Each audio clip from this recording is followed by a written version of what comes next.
السلام عليكم ورحمة الله وبركاته. تعرف إن في ناس ماتت من غير حادثة ولا مرض؟ ماتوا لأنهم زعلوا بس، أو بالأصح ماتوا لأن قلبهم ما استحملش الفراق. ودي مش جملة درامية، ده تشخيص طبي حقيقي. في الفيديو ده هقولك على الأحاسيس اللي ممكن تحسها ولازم تلحق نفسك. بس قبل ما نبدأ، لو لسه جديد في القناة ما تنساش تعمل اشتراك وتفعل الجرس عشان توصلك كل فيديوهاتنا أول بأول. لو بتحس إنك مخنوق بعد ما شخص سابك، أو لو بتحس إن في وجع جوه صدرك مش عارف تفسره، أو بتحس إن قلبك فعلا مش طبيعي، صدقني الأحاسيس دي مش وهم. اللي بيحصل جواك ده علماء كتير اختصوا إنهم يعملوا أبحاث عنه لحد ما قدروا يشرحوه في الطب على إنها متلازمة اسمها القلب المنكسر.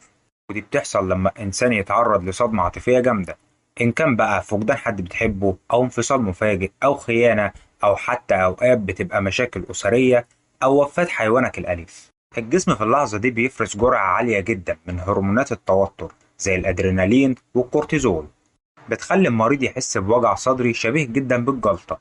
وفي بعض الحالات الموضوع ممكن يوصل لفشل عضلة القلب. أحكي لك حكاية حقيقية والمصادر الموثوقة هتلاقيها في صندوق الوصف. في سنة 2010 في ست أمريكية فقدت كلبها الأليف اللي كانت بتعتبره زي ابنها بالظبط. بعدها بيوم دخلت المستشفى وهي حاسة بوجع رهيب في صدرها.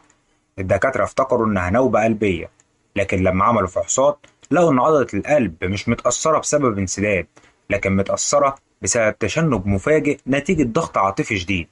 وقتها شخصوا حالتها بمتلازمة القلب المكسور، والأطباء قالوا القلب اتشنج من شدة الحزن.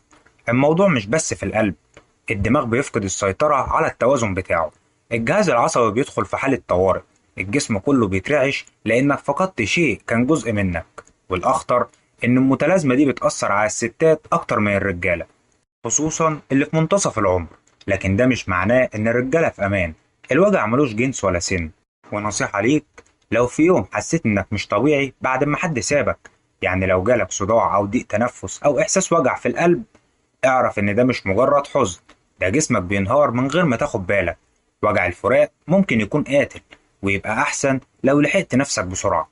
لو مريت بتجربة زي دي، اكتب لي في الكومنتات ايه اكتر موقف حسيت فيه ان فعلا قلبك انكسر، وحسيت بايه وقتها. وافتكر دايما، لو وجعك كان شديد حاول تلحق نفسك، مش دايما الوقت بيصلح كل حاجة. ولو عجبك الفيديو ما تنساش تعمل اعجاب وشارك الفيديو عشان غيرك يستفاد، واهم حاجة لو تعمل اشتراك وتفعل الجرس عشان فيديوهاتنا الجاية ما تفوتكش.